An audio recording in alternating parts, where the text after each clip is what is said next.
Good afternoon friends, just সীমাতি সবাইকে স্বাগতম। তোমরা সবাই কেমন আছো? ঈশ্বরের কৃপায় সবাই ভালো আছো, আমিও ভালো আছি। চলো, বিয়েবাড়ির ব্লগ বলে কথা। খুব মজা করেছি, খুবই মজা করেছি। বিয়েবাড়িতে প্রচুর মজা করে এই জাস্ট খাওয়া দাওয়া সেরে বাড়ি ফিরলাম। চানার খেতে খুব ভালোবাসে, চানার নান। ফুচকা খাওয়ার সময় কেউ ক্যামেরাটা ধরেছিল, কিন্তু খেতে বসার সময় নিজেই ধরে রেখেছে ক্যামেরা। হ্যাঁ, আমাদের বোঝালো ফোকলা নেই। না না, ফোকলা নেই। ফোকলা তো মার খেয়ে এখন গালে চুন টুন লাগিয়ে শুয়ে আছে। ওই চুনকালি মেখে ফেলেছে না, এমন প্যাদান খেয়েছে না ফোকলা। ফোকলা এমন প্যাদান খেয়েছে, ওই দাগ মুখ নিয়ে যাবে কি করে? ওর যাওয়ার মুখ নেই তো, গামলায় একাই চলে গিয়েছে। না না না না, তোমরা ভুল করছো। পাহারা দিয়ে ফোকলা ঠিকই নিয়ে গেছে, সেই কারণেই তো জেনারেলে উঠেছে, লেডিসে উঠতে পারেনি। দেখো মেয়ের কত সাহস, একা একা ট্রেনে করে যাচ্ছে। ট্রেনে করে গিয়ে বিয়ে বাড়ি খেয়ে নিশ্চয়ই সে রাতেই ফিরেছে, তাই না? কত ট্রেন ধরেছে, তারপরে সেখানে পৌঁছেছে, সেখানে ধরো খাওয়া দাওয়া মজ মস্তি সব করে রাত। তার মানে বিয়েটা ওর মানে চোরের ওই চুরি করা শ্বশুরবাড়ির দিকেই নেমন্তন্ন ছিল। খেয়ে দিয়ে ওখান থেকে চোর বাইকে করে নিয়ে ওর বাড়ি চলে গেছে, আর এই বাড়িতে ফেরেনি। আবার বলা যায় না। ব্লগটা এমনভাবে শেষ করেছে, বলছে তোরা বল, তারপরে তো কাহানি মেয়ের টুইস্ট আমি আনবো।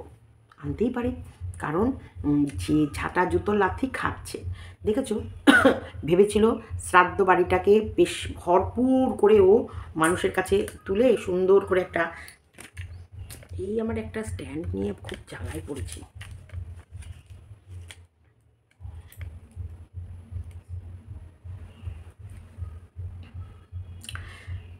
ভেবেছিল যে এই নিয়ে শ্রাদ্ধ বাড়িটা নিয়ে, এই বেশ মারা গেছে এটাকে নিয়ে কাসন্দি ঘেটে বেশ একটা দারুণ রমরমা ব্লগ পরপর শেয়ার করব।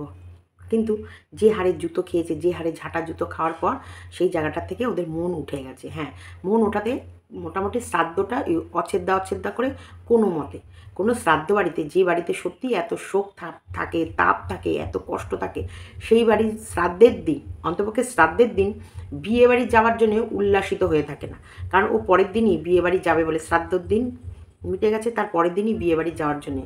শোনো, ধীরে ধীরে বৌদি কিন্তু ফোনাটা বেশ ওঠাচ্ছে। কৃষ্ণনগরের মেয়ে, এই আরও হচ্ছে এই সব দেখে দেখে না ও যা বেশ, ও শুধু এখন একটু ঘাপটি মেরে রয়েছে পরিস্থিতিটাকে একটু সামাল দেওয়ার জন্য, একটু বুঝে নিচ্ছে। এই বৌদি নাকে দড়ি দিয়ে সব কাটাকে ঘোরাবে। দেখেছো খাটের মধ্যে বসে ননদ সেজেছে, সেজে গুজে বিয়ে বাড়ি যাচ্ছে। বৌদির কিন্তু ভেতরে ভেতরে একটু ফোলা ফোলা, একটু আগুন আগুন ব্যাপার এসছে। এগুলো আসবে, এখন নয় রে ভাই, ধীরে ধীরে সবই প্রকাশ পাবে। এই বৌদি কাউকে পোল খুলতে হবে না, এও অতটা পোল খুলতে পারবে না।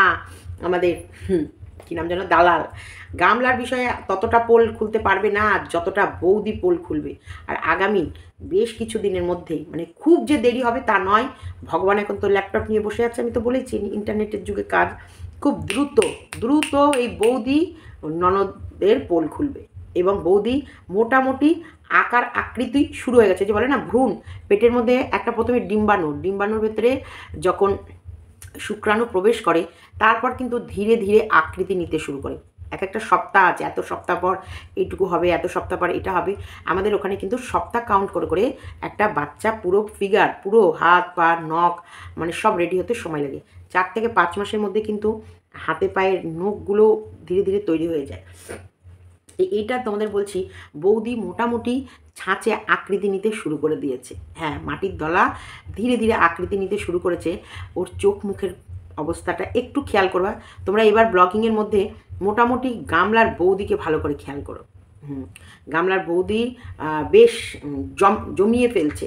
আর কিছুদিন পর ওর অধিকারটাও ও বুঝে নেবে, এবং এই অধিকারটা বুঝিয়ে ওর দাদা নিজে হাতে বৌদিকে দেবে। এবার বেশি কথা বললে এই মার বেটি দুজনাই এই দাদার কাছে, মানে ব্যাটার কাছে খাবে গুম। বলে না, তুই থুতু ফেলবি ওপর দিকে, এসে পড়বে তোর মুখেই। যে এটা যে 5 বছর ধরে সংসার করার পরেও সেই যেই বাড়ির নুন খেয়েছে সেই বাড়ির বদনাম করতে দেরি করেনি, আর যে বাড়িতে আছে সেই বাড়ির বউ কি তাকে ছেড়ে দেবে? না, ছাড়বে না। তাই আগেভাগে চেষ্টা করছে যত তাড়াতাড়ি পারলে ডিভোর্সটা যদি হয়ে যায় ওর আস্থানায় ফিরবে। এটা তো অবশ্যই ভালো। আমিও বলবো বনিবনা না হলে সুখে থাকার অধিকার সবার আছে। তুমিও থাকো, একেও থাকতে দাও। তুমিও সুখে থাকো, সন্দীপেরও সুখে থাকার অধিকার আছে। তুমি তোমার সুখটা খুঁজে নেবা আর সন্দীপকে ফ্যাসাদে ফেলে রাখবা, সেটা করতে যেও নি বাপু, তাহলে তোমার চিরে সংক্রান্তি হয়ে যাবে। এইটা প্রত্যেকেই বলবো, তুমিও ভালো থাকো, ও ভালো থাকুক। তুমি তোমার জীবনসঙ্গীকে যখন খুঁজেছো, সন্দীপের লাইফে কাউকে না কাউকে খুঁজবে বা আসবে, বা তাকে ভালো লাগবে বা ভালোবাসবে। কারণ এদের ভেতরে একটা জিনিস আমি খেয়াল করেছি, যেটা আমি তোমাদের খেয়াল করেছি সেটাই বলছি, যে না, এদের মধ্যে সেই পাগল পড়া প্রেম এটা ছিল না, পাগল পড়া ভালোবাসা। কারণ না, সন্দীপ একটা ভালো হাজব্যান্ডের যা একটা হাজব্যান্ড যেমন হতে পারে বা যা করে পরিবারকে সুখে রাখার চেষ্টা করে সেটা করেছে, কিন্তু কোনো দিন একে সন্তুষ্টি করতে পারেনি, বা এও কোনো দিন স্বামীর ওপরে সেইভাবে বোঝায়নি যে আমি তোমাকেই চাই, তোমাকেই ভালোবাসি, আমাদের সংসার এটা আমাদের, একসাথে এই করতে হবে, তুমি কেন এটা করো না, তুমি এটা করো না। বা সন্দীপকে আমার মনে হয় না সেই যেটার জন্যে ও ফোকলার জন্য যতটা পাগল হয়ে যেভাবে ও বেরিয়ে গেছে, সেই উন্মাদনা বা সেই ভালোবাসা, সেই প্রবণতাটা মনে হয় সন্দীপের প্রতি ছিল না। আর সন্দীপেরও মনে হয় সেই ফিলিংসটা আসেনি। যদি আসতো তাহলে এত দ্রুত কেউ মুভ অন করতে পারতো না। অন্তপক্ষে কেউ না কেউ কোনো না কোনো দিক থেকে ভীষণভাবে কষ্টে ডুবে থাকতো, এত তাড়াতাড়ি মুভ অন করতে পারতো না। আমি জানি না কি বললাম। ভিডিওটা সেই তখন হাফ করেছিলাম, আবার এখন ভিডিওটা কমপ্লিট করতে এলাম, মাঝখানে আরও একটা অন্য ভিডিও ছেড়েছি। হ্যাঁ, দেখো, ভালোবাসা এমন জিনিস না, এত দ্রুত ভোলা যায় না। যে কোনো সংসারকেও ভালোবাসলে এত তাড়াতাড়ি এরকম চুটকিতে এরকম করা যায় না। যেমন গামলাকে দেখে মনেই হয় যে গামলা যে ওই সন্দীপের প্রতি কোনো ফিলিংস, ভালোবাসা শুধু সন্দীপ নয়, ওই বাড়ির প্রতি বা সন্দীপের বাচ্চার প্রতিও কোনো ফিলিংস, ভালোবাসা কোনো কিছু নেই। দেখো, কেন বলছি, আজকে ছেলেটার শরীর খারাপ, 2-3 দিন ধরেই ধরো দেখছে ছেলেটার জ্বর মোটামুটি বিকেলের দিক হলেই জ্বর আসছে। কালকে বিশ্বাস করো, আমাদের এই কাজটা হওয়ার কথা ছিল আরও আগে। এবার জানো তো, সেই কাকিমাদের বাড়িতে কাল লক্ষ্মী পুজো হয়েছিল সেই দিনকে, তো সেদিনই ওরা খেতে চেয়েছিল। এবার দেখো, আজকে খাওয়াবো, কাল খাওয়াবো, সেদিনই বলেছিলাম এই ডেটে হবে। তো প্রথমে শুক্রবারে হওয়ার কথা ছিল, কিন্তু শুক্রবারে হয়নি, সেটা ক্যান্সেল করা হয়েছিল কারণ কোনো মিটিং ছিল। তারপরে রবিবারে, এরপর দেখছি মানে যত ডেট পিছাবে তারপরে দেখা যাবে করাই হলো না।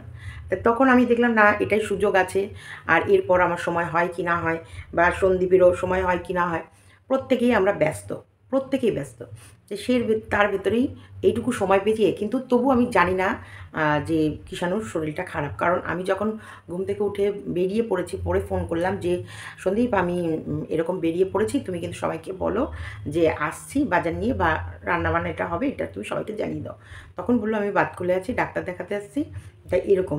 দেখো, এবার ওরাও সবাইকে বলেছি, সেই দিনটা না করলে কেমন বাজে লাগে, সেই জন্যে এইটা পিকনিকটা হয়েছে। আর ডাক্তার দেখিয়ে এসেছে, ওষুধ খেয়েছে। পরে কিষাণুও মজা করেছে, দুষ্টুমি করেছে, খেতে বসেছিল, খাবারের মধ্যে জল মল ঢেলে একসাকাণ্ড করেছে।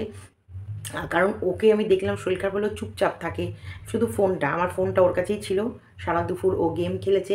তার কারণে আমি কিন্তু এই ফোনেই ভিডিও শ্যুট করেছি, ওই ফোনে ভিডিও করতে পারিনি। তাই এই মজার মানে দেখলাম না, এই যত তাড়াতাড়ি পারি করে নিই। কিন্তু আমরা কাজটা করেছি, আনন্দও করিনি তা না। কিন্তু তবুও কৃষাণুকেও আমরা বারবার দেখেছি, ভালোবেসেছি। কৃষাণুর চোখের সামনে ছিল, কৃষাণুর জন্য আগে মাংস তুলে নিয়ে চাল দিয়ে, তারপরে হচ্ছে ডাল দিয়ে, পেঁপে দিয়ে, আলু দিয়ে, গাজর দিয়ে ওর জন্যে আলাদা ভাত প্রেশার কুকারে পুরো গলিয়ে করে দেওয়া হয়েছে, সেটা কৃষাণুকে আলাদা করে খাওয়ানো হয়েছে। তো এইগুলো আমরা চোখের সামনে, তারপরে টাইমে মধু দিয়ে মেডিসিন দিয়েছে, তারপরে মোসাম্বির রস দিয়েছে, সেটাও তোমরা দেখেছো। এরকম। তা আমি বলি, এই যে মায়াকারে মা, আজকে আমরা যেখানেই থাকি, যত দূরেই থাকি, আমাদের বাচ্চাদের শরীর খারাপ না, মায়ের বুকের ভেতরটা না খামচে ওঠে, মোচড় দিয়ে ওঠে, কেমন যেন কষ্ট হয়। দেখো আমি এখানে প্রতিদ্বন্দ্বী বলছি না বা শত্রুপক্ষদেরকেও বলছি না যে দেখেছো মা কেমন নিষ্ঠুর, যে বাচ্চাটার শরীর খারাপ আর মা ডাইনি মা পিচাস মা কেমন সেজে গুজে গিলতে বেরিয়ে গেল। না, আমি রিয়েলে অন্যান্য মাদের বলছি, ওই মাকে বাদ দিয়ে অন্যান্য মাদের বলছি। সত্যিকারে তোমার বাচ্চার শরীর খারাপ, তোমার বাচ্চা কোথাও না কোথাও কষ্ট, আর বাচ্চার জ্বর এলে শরীর খারাপ হলে সবসময় না মাকে চায়। দেখবে মাম্পি অত বড় মেয়ে, মাম্পি যখন ফার্স্ট ইয়ারে পড়ছে না সেকেন্ড ইয়ারে পড়ছে, মাম্পির শরীর খারাপ হয়েছিল এবং মারাত্মক। তখন মাম্পি সেমনি আমি উড়ে যেতে হবে এরকম কান্নাকাটি করে ভাসিয়ে, এমন মা আমি আর বাঁচব না মা, মানে আমি গাড়ি নিয়ে এখান থেকে বিকেলবেলায় বেরিয়েছি, ওখান থেকে ওকে নিয়ে গাড়ি করে নিয়ে এসে হসপিটালে ভর্তি করে বাড়ি ঢুকেছি। বুঝতে পারছো তো? ফুড পয়জন মানে মাম্পির আবার টাইফয়েডের এই প্রবণতাটা ছোটোবেলা থেকে, ওর আবার বাইরের খাবার বেশি সহ্য হয় না, ফুচকা জাতীয় মোমো জাতীয় এসব খাবার খেলে ওর টাইফয়েডটা ধরা পড়ে। টাইফয়েড জলবাহিত রোগ, এটারও জ্বর, পেটেরই প্রবলেম হয়, জ্বর এবং প্রচণ্ড শরীর খারাপ হয় বৃষ্টি নামলো। তো সেরকমই অবস্থা হয় যে ভীষণভাবে শরীর খারাপ। ওই অত বড় মেয়ে যতবার জ্বর আসে গায়ের মধ্যে সেটে থাকে, মা ম্যা ম্যা মা মা মা ও মা ও মা তুমি আমার কাছে থাকো ও মা। এই কিছুদিন আগেও তোমরা দেখেছো জ্বর এসেছিলো, তার ভেতরেও সেই ওর ওর জ্বরও কম্বলে থাকবে, আমাকেও কম্বলে থাকতে হবে, গরম লাগছে আজ আমি কেন থাকবো। এইটাই বলি, জ্বর বাচ্চার যত দূরেই থাক, মা তো মাই রে ভাই, মায়ের তো অন্য কোনো রূপ নাই। এই মায়ের কষ্ট হয় না যে বাচ্চাটা জ্বর খেতে পাচ্ছে না, মায়ের বাচ্চাদের শরীর খারাপ হলে দেখবা মায়ের বুক মানে যেটাকে বলে বেস্ট দুধ টন টন করে, করে না? এগুলো বলে নারীর টান, হ্যাঁ, বলে ওদের শরীর খারাপ হলে আমাদের বুকে দুধের মধ্যে যন্ত্রণা শুরু হয় একটা, তখন কিন্তু মা কাকিমারা বলতো ঠিক তোর বাচ্চা দেখি শরীর খারাপ হবে, ঠিক মাম্পি অর্কর শরীর খারাপ হবে, নাহলে তোর এই বুকের যন্ত্রণা, বুকের সেই ইয়েতে চরম যন্ত্রণা উঠে যেত, কনকন কনকন করতো। কখনো বলতো কি মাথা ঠেকেছে, ঠিক নিশ্চয়ই মাথা ঠেকেছে, এমনভাবে শুয়েছে ওদের মাথা ঠেকেছে, সেই যন্ত্রণায় মানে হাত দেওয়া যেত না, এমন ফুলে টুলে যেত। হ্যাঁ দেখা যেত তারপর পরই ওদের শরীর খারাপ হয়েছে, একদম আমরা কতদিন খেয়াল করেছি, তারপর পরই ওদের শরীর খারাপ হয়েছে, মারাত্মকভাবে হয়েছে। মাম্পির তো বেশিরভাগ টাইফয়েড হয় আর অর্কর হয় গ্যাসের প্রবলেম, এই দুই ভাই বোনের দুটো রোগ। তাই তাই এই শরীর খারাপ, তারপরে হচ্ছে পক্স, দুই ভাই বোনের পক্স একসাথে হলো, মাম্পির প্রথম হলো, তারপরে আমার আর অর্কর একসাথে হলো। তো এই যে এই মানে মায়ের সাথে বাচ্চাদের একটা না টান থাকে, এই যে বাচ্চাটা অসুস্থ দুদিন ধরেই দেখছি, কোনো সময় মনে হয় না যে একটা ফোন করে খোঁজ নিই আমার সোনা বাবাটা কেমন আছে। আরে মা তো মাই হয়, মা তো একটু বাচ্চাকে আদরও করতে পারে, পৃথিবীর কোনো শক্তি তাকে আটকাতে পারে না। মা বাচ্চাকে আদর করবে, মা বাচ্চাকে স্নেহ দেবে, মা বাচ্চার ভালো মন্দ খোঁজ খবর নেবে, আটকাতে পারে তোমরা বলো তো? কিন্তু দেখো কী সুন্দর মা সেজে গুজে, এবং যদি ওরা এতই নিষ্ঠুর, একটা মরা বাড়িতেই বিয়ের বাজার শুরু করে দিয়েছিল, মরা বাড়ির কাজ কমপ্লিট হয়নি, সেই বাড়িতেই ওরা বিয়ের বাজার করার জন্যে এমন উতালা, এই মার্কেটিং করছে, এই বিয়ের বাজার করছে, এই বিয়ের শাড়ি, এই এর শাড়ি নিয়ে এসে পড়ছে, সে পড়তে হয় যেটাই, এই রোডটা যতই টানো পড়তে হলো সে নিজেরটাই, কানা হোক ভাঙা হোক চোরা হোক তবু নিজের, ছেঁড়া ছুটো যাই হোক নিজের ভাই, নিজেরটাই নিজেকে বেশি কমফোর্টেবল লাগে, তাই না? সেজে গুজিয়ে সুন্দরভাবে গেল প্রেমিকের হাতে, একবারও বুকের ভেতরে একটুখানি, একটু সামান্য চিনচিন চিনচিন ব্যথা যন্ত্রণা হয়নি ছেলের জন্যে? যে কিষাণও কিন্তু ওই নান পরোটা চানাটা, চানাটা খেতে ভালোবাসে না কারণ ঝাল লাগে, ওই পরোটাটা আর সস দিয়ে খেতে খুব ভালোবাসে, দেখেছো? তো এইটা আমি দেখছিলাম আর ভাবছিলাম যে তুমি তোমার মায়ের কাছে সুন্দর আছো, তোমার মা কী সুন্দর তোমায় সাজিয়ে দিচ্ছে টই টই টই টই করে ঘুরে বেড়ানোর জন্য, কী সুন্দর। সন্দীপের মা কিন্তু পারবে না ছেলেকে এইভাবে বিশৃঙ্খলতা ইয়ে করার জন্য, এবং সন্দীপও পারবে না বিশৃঙ্খলতা, এতটা পারবে না, এতটা পারবে না। ওর মনেও কি কুটকুটানি বাই নেই? আছে নিশ্চয়, আছে তো অবশ্যই, কারণ দেখো অবশ্যই আমি যেটা বলবো সত্যিই বলবো তোমাদেরকে, মনে ফুরফুরানি সব কিছুরই বাই আছে, কিন্তু বিশৃঙ্খলাটা এইরকমভাবে অন ক্যামেরায় সন্দীপ দেখাতে পারে না, কোথাও না কোথাও সংকোচ বোধও আছে, আছে, ওর লাইফেও অনেক কিছু চলছে, কিন্তু তোমাদের সব অজানা, তোমরাও একদিন জানতে পারবে। শোনো, চোরের 10 দিন গৃহস্থির তো একদিন হবেই, তোমরাও জানতে পারবে, কিন্তু তবুও এ যতটা নোংরামি করতে পারছে ও পারছে না, ও আনতেই পারছে না বা আনতেই পারবে না। জানি না ভবিষ্যতে কি হবে, আমার জানা নেই, কারণ মানুষকে বিশ্বাস করা এখন সত্যিই মুশকিল হয়ে যাচ্ছে। কে কখন তার কী রূপ নিয়ে বাইরে বেরোয় সেটা আমরা কেউ জানি না। এই যে আমি যে দুপুরবেলা যে ভিডিওটা শেয়ার করেছি, তারাও দেখো একটা মানুষকে বারবার ভালো করার চেষ্টা করেছে, শেষ পর্যন্ত কি পেরেছে? পারেনি, বরং তারা নিজেদের ভালো উপকার করতে গিয়ে নিজেরা বাস খেয়ে আছে। তো এটাই আমি বলবো যে সত্যিকারের 5 বছর ধরে তোমরা একজনকে দেখেছো, ভালোভাবে দেখেছো, তার মনের ভেতরে কী আছে তোমরা কি জানতে পেরেছো? তবে এখন ব্লগগুলো দেখলে অনেক কিছু পরিষ্কার হয় যে ওর ভেতরে কোনো প্রাণই ছিল না, ও কোনো দিন ওই বাড়িটাকে আপন করেইনি, কোনো কিছু নিজের ভাবতই না, সব কিছু থেকে ও নিজেকে দূরে দূরেই রাখতো। সেই অধিকারটা সন্দীপের ওপর ও তৈরিই করতে পারেনি। ও তৈরি করতে পারেনি না সন্দীপ মানে ওর মতো করে সন্দীপ মিশতে পারেনি, আমি জানি না। তবে সময়ের সাথে সাথে তোমাদের কাছে অনেক কিছু প্রকাশ পাবে, অনেক কিছু। শেষ পর্যন্ত আমি যেন হেরে না যাই, এটা কিন্তু আমার এখন একটু সন্দেহ তালিকায় আছি। আমি জানি না আমি তোমাদেরকে আদৌ বলতে পারছি কি না।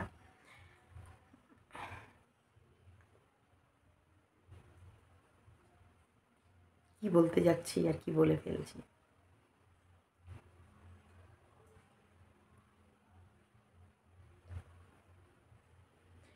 কিষাণুর কথাই শুধু ভাবছি, কষ্টটা কিষাণুর।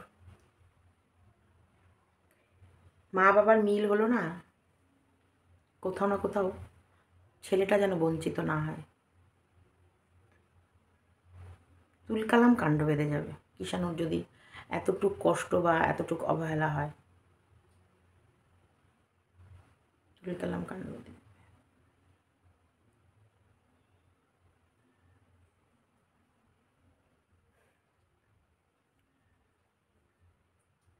অনেক ঝড় চলছে, তোমাদেরকে আমি ঠকাবো না, না তোমাদেরকে আমি ঠকাবো না।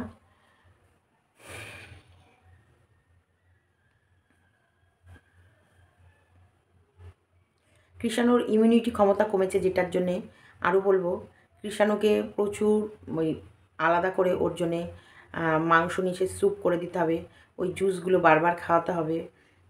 তারপরে হচ্ছে যেটাকে বলে ভেজিটেবল স্যুপ খাওয়াতে হবে, চিকেন মাটন চিকেনের স্যুপ খাওয়াতে হবে, কখনো পাতলা মাছের ঝোল, গাজর, বিট এইসব দিয়ে সেই সবগুলোকে ওকে পাকে পাকে ঘুরিয়ে ঘুরিয়ে খাওয়াতে হবে। দেখো এটা একটা ঠাম্মার পক্ষে সত্যিই এত সংসারে কাজ করার পর এতটার হয় না, ওর ইমিউনিটি ক্ষমতা কমেছে, যেটা ডাক্তার বললো ইমিউনিটি ক্ষমতা কমা মানে খুব খারাপ। এখন তোর ইমিউনিটি ক্ষমতা প্রচুর থাকার কথা, কারণ ও যেভাবে প্রচুর প্রচুর মানে ও কোনো সময় স্থির নেই, ওর অ্যাক্টিভিটি, ও সারা দিন দুষ্টুমি করে, সারা দিন। সে জায়গায় হঠাৎ করে এত ইমিউনিটি পাওয়ার কমে গেল কেন? ভেতরে ভেতরে কষ্ট তো নিশ্চয়ই একটা ওর আছে, বা যেটা আমরা হয়তো বুঝছি না। আমরা ওকে খুশিই থাকতে দেখি, হাসতে দেখি, খেলতে দেখি, কিন্তু কোথাও না কোথাও ওর ভেতরের জ্বালাটা তো আমরা বুঝি না, তাই না? একটা বাচ্চার একটা মা আর বাবার দুজনাকেই প্রয়োজন পড়ে, দুজনাকেই প্রয়োজন। দেখো বাবা কিন্তু বাবার কর্তব্য তাও তো করে যাচ্ছে, আমরা চোখের সামনে দেখছি মা হয়ে বাবা বাবার কর্তব্য করে যাচ্ছে। ডাক্তার দেখানো থেকে শুরু করে ওর যখন যেটা প্রয়োজন, যখন যেটা লাগবে, যা যা করার দরকার, স্কুলে নিয়ে যায়, যেটা বেসিক আমরা যেগুলো দেখার দরকার, যেগুলো আমরা দেখতে পাই সেগুলো তো আমরা দেখছি। একটা বাচ্চা, দুরন্ত বাচ্চাকে সারাদিন সামলানো, সব কিছু করা, কিন্তু একটা মায়ের কমতি সেটাও তো একটা আছে। আমার জানি না, আমি এটা আমার মনের আশঙ্কাই তোমাদের শেয়ার করছি। মনের আশঙ্কা, তোমাদেরকে আমি 100% বলছি না, কারণ যতক্ষণ না দেখবো কোনো কিছু, যতক্ষণ না আমি উপলব্ধি করবো 100% খারাপের দিকে, ততক্ষণ আমি তোমাদেরকে শেয়ার করবো না। তবে হ্যাঁ, খারাপ দেখলে অবশ্যই তোমাদেরকে আমি ঠকাবো না, তোমাদের কাছে আমি আমার মুখ খুলবো এবং সম্পূর্ণটাই তুলে ধরবো। তবে একটা জিনিস ঠিকই,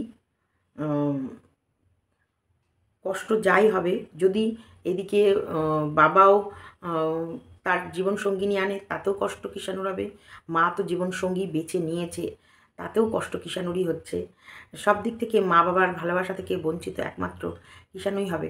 দাদু দিদা, ঠাম্মা দাদু বা পিসির ভালোবাসা থেকে কখনোই কমতি হবে না, বা আমি কখনোই কিষাণুকে এইভাবে ফেলে রাখবও না। বিশাল একটা তো কিছু হবেই যদি কিষাণুর প্রতি কোনো অবহেলা আমি দেখি। তবে আমার মনে হয় না সন্দীপ এমন কিছু করবে। মনে হয় না বলছি, হতে কতক্ষণ। যদি করে সেটার চিন্তাও আমাদের করতে হবে যে এরকম হতে পারে। কারণ আমরা গামলার এত ভালো রূপ দেখার পরেও খারাপটাও দেখেছি এবং জঘন্যভাবে খারাপ দেখেছি। জঘন্য, যে খারাপটা কখনোই কোনো মায়ের সাথে তুলনাই করা যায় না। তাই এরও বা কোনদিন খারাপ বেরোবে না তার কি মানে আছে? সত্যি এত খারাপ মা হয় গো! আমি ভাবি যে বুকের ভেতরে কষ্ট পাচ্ছে না, যন্ত্রণা হচ্ছে না, ছেলেটা শরীর খারাপ, আমাদেরই দেখে এসে মনটা খারাপ করছে।